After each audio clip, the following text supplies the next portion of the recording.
오늘 주시는 말씀 룻기 2장 14절부터 23절까지 말씀입니다. 제 성경책으로는 구약성경 404면에 있습니다.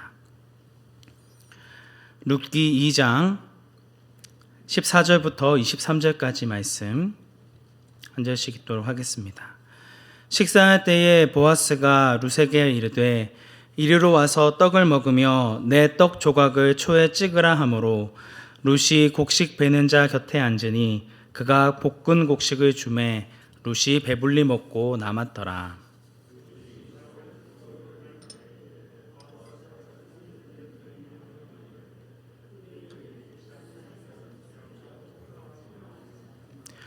또 그를 위하여 곡식 다발에서 조금씩 뽑아 버려서 그에게 줍게 하고 꾸짖지 말라 하니라.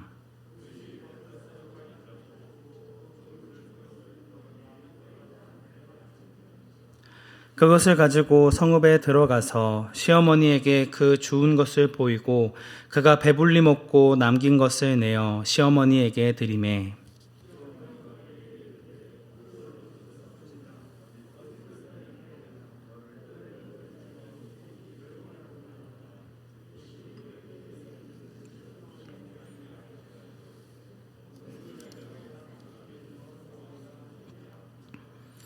나오미가 자기 며느리에게 이르되 그가 여호와로부터 복 받기를 원하노라. 그가 살아있는 자와 죽은 자에게 은혜 베풀기를 그치지 아니하도다 하고 나오미가 또 그에게 이르되 그 사람은 우리와 가까우니 우리 기업을 물을 자 중에 하나이니라 하니라.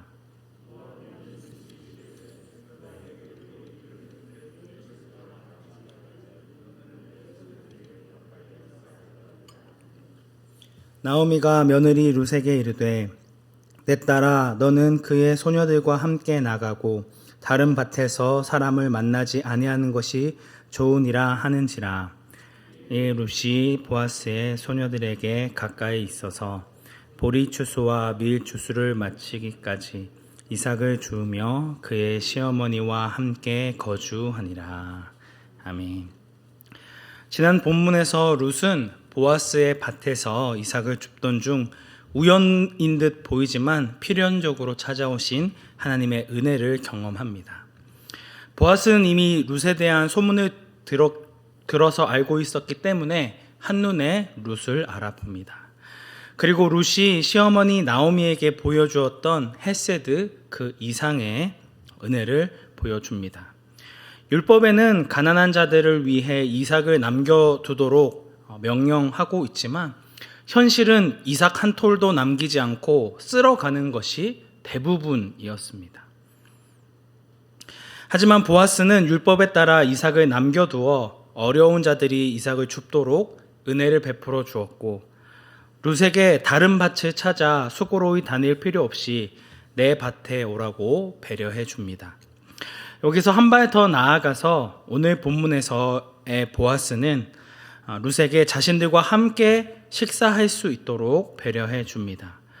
누군가를 식탁에 초대한다는 것은 초대받는 사람을 동등하게 대접한다는 의미입니다. 당시 이삭을 줍는 사람들은 빈곤층 중에서도 가장 비천한 계층이었습니다. 그런 룻을 식탁에 초대한다는 것은 룻이 처해 있는 현재의 상황과는 상관없이 그를 인격적으로 대접해 주는 모습이었습니다. 이러한 보아스의 행동은 가난한 자들을 긍휼히 여기고 그들의 실제적인 필요를 채워주고자 하는 하나님의 마음을 그대로 드러냅니다. 율법의 요구를 뛰어넘어 하나님의 사랑을 자신의 삶을 통해 드러내 보인 것입니다. 지금 룻에게 가장 필요한 것이 무엇일까요? 하나님의 위로와 격려 필요하죠. 그리고 신앙적인 권면도 필요합니다. 그러나 지금 이 순간 룻에게 가장 필요한 것은 당장 한 끼 먹을 밥입니다. 그는 아침부터 정오까지 쉼없이 일했습니다. 그리고 그녀가 가지고 있는 것이라고는 탈곡되지 않은 주운 나달뿐이었습니다. 이러한 형편을 알고 있는 보아스는 룻의 허기진 배를 채워줍니다. 14절 하반절 말씀에서는 룻이 배불리 먹었다라는 사실을 강조합니다. 이것은 그동안 그녀가 배불리 먹어본 적이 없었다는 것을 은연중에 드러내는 모습입니다. 이어지는 15절부터 16절에서도 보아스가 또 얼마나 룻을 배려하는지를 잘 보여주고 있습니다. 보아스는 자신의 밭에서 일하는 종들에게 룻을 곡식단 사이에서 줍게 해주고 책망하지 말고 또 그녀를 위하여 곡식 다발에서 조금씩 뽑아 땅에 버려 그녀로 줍게 하고 꾸짖지 말라고 명령합니다. 보통은 주인이 종에게 뭐라고 이야기합니까? 어떻게 해서든 이 이삭을 떨어뜨리지 않도록 아주 조심스럽게 작업을 하라고 이야기하는 게 정상적인 주인이 하는 이야기인데 오히려 정반대로 이야기합니다. 그래서 보리를 베어서 단을 묶을 때에 일부러 곡식 다발에 흘려서 룻이 줍도록 그렇게 배려해 주라는 것입니다. 그런데 기왕 줄 거면 그냥 한 번에 가져갈 수 있도록 쉽게 내어주면 될 텐데 왜 굳이 조금씩 뽑아 버리라고 이야기했을까요? 이것은 룻이 눈치채지 못하도록 그녀가 주울 수 있는 그런 양을 늘려주기 위함입니다.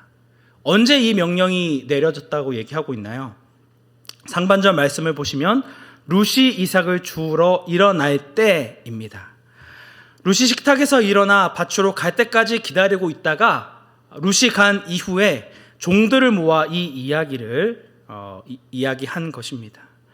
보아스는 룻에게 자비를 베푼다고 한껏 허세를 부리며 롯의 자루를 가득 채워줄 수 있는 충분한 능력이 있었습니다. 그런데 그렇게 하지 않았습니다. 룻의 자존심을 세워주기 위함입니다. 상대의 필요를 알고 구체적이고 실제적으로 사랑해야 한다는 것이죠. 그런데 그 사랑은 그냥 내가 주고 싶기 때문에, 내가 하고 싶기 때문에 하는 것이 아니라 상대방의 인격을 존중하는 데서 시작해야 한다는 것이죠. 사랑을 가장한 폭력, 그리고 구제를 가정한 갑질을 얼마든지 할 수 있다는 것이죠. 받는 사람을 고려하지 않는 사랑은 내 만족을 위한 사랑. 그리고 이것은 오히려 상대방에게 폭력으로 여겨질 수도 있다는 것이죠. 가난한 자를 도우라는 이 하나님의 긍휼의 마음이 담긴 율법의 말씀과 같이 우리 주위에 도움이 필요한 지체들을 돕되 그를 진정으로 사랑하는 마음으로 그의 자존심이 상하지 않게 지혜롭게 사랑으로 돕고 섬기는 온사랑교회 성도님들이 되시기를 주님의 이름으로 축복합니다. 룻은 아침부터 저녁까지 허리를 굽혔다가 펴는 이 고된 일들을 하루 종일 하게 됩니다. 본래 룻은 성읍 사람이었습니다. 밭에 나가서 농사를 지어본 적이 한 번도 없던 사람인 것이죠. 그런데도 룻은 불평이나 좌절하지 않고 17절의 말씀과 같이 밭에서 저녁까지 이삭을 줍습니다. 조금이라도 더 주우려고 하는 그런 의지를 또 엿볼 수 있는 장면이라고 할 수 있습니다. 그런데 그 주운 그 이삭의 분량이 한 에바쯤 되었다라고 합니다. 우리는 한 에바가 어느 정도인지 잘 모르기 때문에 전혀 감동이 없습니다. 근데 이 한 에바는 어느 정도 되는 것일까요? 이 에바는 히브리어로 바구니를 의미하는 부피를 재는 단위라고 할 수 있습니다. 우리나라에서는 비슷하게 이 말이라는 그런 단위가 있죠. 이 에바를 우리에게 친숙한 리터로 바꾸면 22리터 정도 됩니다. 여전히 감이 잘 안 오시죠? 이 22리터의 보리 무게가 얼마인지를 계산해 보면 17kg이 나옵니다. 시중에 우리가 쉽게 구할 수 있는 이 쌀 20kg짜리 푸대보다 조금 더 작은 양의 이삭을 가지고 돌아온 것입니다. 하루 끼니를 때우기 위해 나간 이삭 줍기였는데 룻은 그날 한 달 이상 두 모녀가 먹을 양의 이삭을 가지고 온 것입니다. 이것이 바로 보아스가 가진 헤세드의 풍성함입니다. 그런데 정작 이 이삭을 주운 룻은 이게 얼마나 많은지를 알지 못합니다. 처음 이삭 줍기를 했고 그냥 시어머니가 갔다 오라고 해서 그냥 갔다 왔을 뿐이죠. 그래서 그냥 무덤덤하게 옵니다. 하지만 이것을 본 나오미는 깜짝 놀랄 수밖에 없었겠죠. 그래서 19절 말씀에서 오늘 어디서 주웠느냐라고 물어보다가 당장 질문을 바꿔서 어디서 일을 하였느냐를 물어봅니다. 가져온 양을 보니 그냥 이삭 줍기로 주워올 수 있는 양이 아니기 때문에 도대체 어디서 일을 했냐라는 것을 다시 물은 것이죠. 그런데 이 질문을 또 하자마자 또 룻의 대답을 듣기도 전에 다시 한번 이야기합니다. 너를 돌본 자에게 복이 있기를 원하노라. 그에게 복이 있기를 원한다라는 말은 결국 이 이삭 줍기에 하나님의 개입하심과 하나님의 인도하심이 있다는 것을 전제로 이야기하는 것입니다. 나오미의 관점이 변했다라는 것을 보여주는 장면이기도 합니다. 예전에는 하나님은 나를 벌하시는 분, 징계하시는 분이라고 불평불만했던 것에서부터 이제는 자신에게 일어난 그 일들을 하나님과 연관지어서 생각을 할 수 있게 되었다라고 하는 것입니다. 이것은 이미 그녀가 모압에 있을 때부터 시작되어진 일이었습니다. 자신이 겪은 역경과 그 모든 어려움이 하나님이 내리신 버림을 깨달았고 그 이후부터 이 나오미의 생각과 또 관점이 바뀌어지게 되는 것입니다. 아무리 생각하고 또 생각해 보아도 룻이 가지고 온 이 이삭의 양은 말도 안 되는 양이기 때문에 이런 반응을 보이는 것이 정상적인 반응이라는 것이죠. 나오미는 룻이 누군가에게 넘치는 사랑을 받았다는 것을 알고 감격하여 그가 누군지 듣기도 전에 그를 축복하였습니다. 이처럼 누군가를 사랑한다는 것은 자신이 얼마의 손해를 보는지를 계산하지 않는 것. 나는 여기까지만 사랑할 거야 라고 선을 짓는 것이 아니라 그 한계가 없는 것을 보여주고 있는 것입니다. 이런 시어머니의 반응에 룻이 입을 열어 대답합니다. 오늘 일하게 한 사람의 이름은 보아스입니다. 사실 이 대답이 오늘 이 본문의 결론이라 할 수 있습니다. 나오미와 룻의 텅 빈 것을 채워준 자의 이름이 바로 보아스라는 것입니다. 결국 이 보아스를 만남으로 이 문제가 해결되어질 것이라는 것을 보여주고 있는 것이죠. 물론 지금 이런 이삭 줍기가 2달 정도 지속된다라고 하는데 그것을 가지고 평생을 살 수 있는 것이 아니겠죠, 그죠? 하지만 이 보아스라는 이름을 듣자마자 나오미는 즉각적으로 이 3가지의 반응을 보였다라고 하는 것입니다. 첫 번째로는 다시 한번 하나님의 복이 보아스에게 임하기를 간절히 기원합니다. 많은 사람들의 밭 가운데 하필 보아스의 밭에 찾아가서 이삭 줍기를 부탁한 것은 우연이 아니라 하나님의 인도하심에 따른 것임을 분명히 알고 그에게 복을 빌어주는 것입니다. 2번째로 하나님이 자기 가족을 결코 버린 적이 없었다라는 사실을 깨닫게 됩니다. 하나님이 산자와 죽은 자에게 헤세드, 곧 은혜 베푸시기를 그치지 않으셨다라는 것을 드디어 알아차리게 된 것입니다. 여기서 산자는 자신과 룻을 가리키고 죽은 자는 자신의 남편이었던 엘리멜렉과 2 아들 말론과 기론을 뜻합니다. 하나님께서 산자인 자신과 룻에게 은혜를 베풀어 준 일은 결국 이미 죽은 자들에게도 은혜를 베푼다는 그런 의미가 되는 것이죠. 지금까지 나오미가 알고 있었던 하나님은 자신에게 벌을 주시는 하나님이었습니다. 그러나 사실은 하나님께서 단 한 번도 자신의 가족을 버린 적이 없으셨다라는 것을 언제나 그들과 함께 하셨고 끊임없이 은혜를 베풀고 계셨다라는 사실을 뒤늦게 깨닫게 되는 것입니다. 결국 자신의 남편과 두 아들이 죽음 역시 이를 알게 하시고 하나님을 찬양하게 하시는 하나님의 계획하심과 인도하심이라는 것도 인정할 수밖에 없었겠죠. 어쩌면 이 이야기를 통해 자신은 이제 모든 그 집안의 혈통이 끊어졌지만 보아스를 통해 이 끊어진 혈통이 다시 이어질 수 있게 될 거라는 그런 희망을 품게 됩니다. 이것이 바로 세 번째 반응과 연결되어지는 반응인데요. 세 번째로 보아스가 자기 집안에 가까운 친족이며 자신의 기업을 물을 자라는 사실을 언급합니다.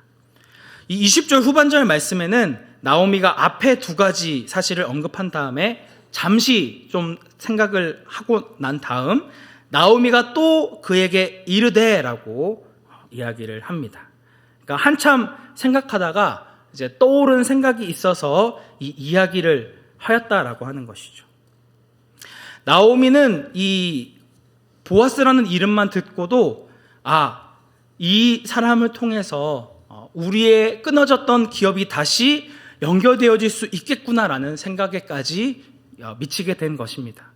여기서 기업 물을 자는 고엘이라는 것입니다.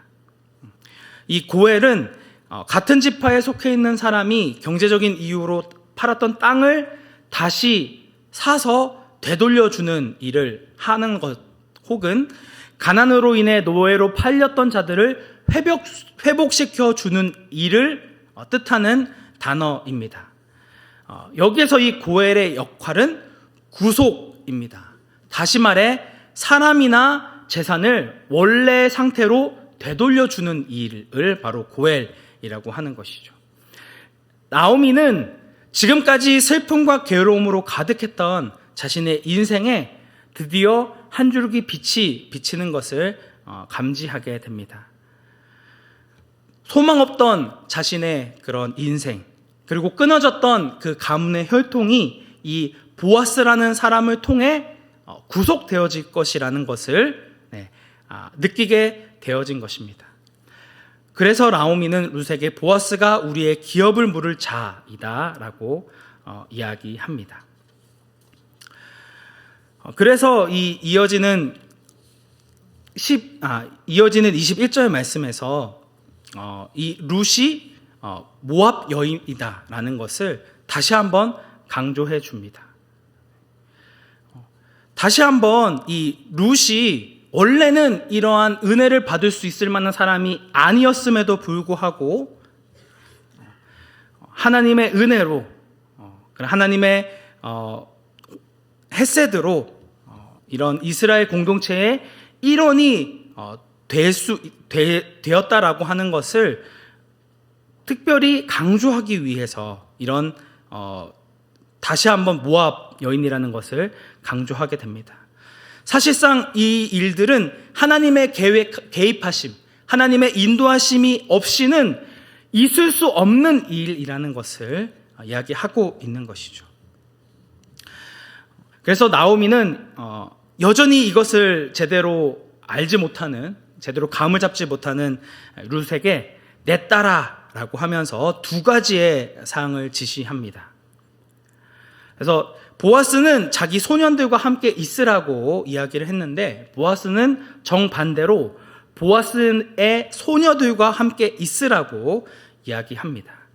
이제 2달 정도 이삭 줍기를 하게 되는데 행여나 소년들과 함께 하다가 연애 감정이 생길 수 있는 가능성을 미리 차단하는 것입니다. 두 번째로 다른 밭에 가지 말라고 이야기합니다. 물론 보아스도 이 룻에게 다른 밭에 가지 말라고 이야기했지만 재차 강조를 하는 내용이라 할 수 있습니다. 룻은 이 시어머니 나오미가 지시한 그대로 이행합니다. 나오미의 충고를 귀 기울여 순종했다는 것이죠. 그리고 보리추수와 밀추수를 마치기까지 이삭을 줍게 되어집니다. 결국 오늘 본문을 통해서 강조하고 있는 내용은 무엇일까요? 나오미와 룻의 텅 빈 것을 채워준 분은 하나님께서 보아스라는 사람을 도구로 삼아 그 일을 행하셨지만 이 보아스는 사실 예수 그리스도이시다라는 것을 보여주고 있습니다. 하나님께서는 죄의 종으로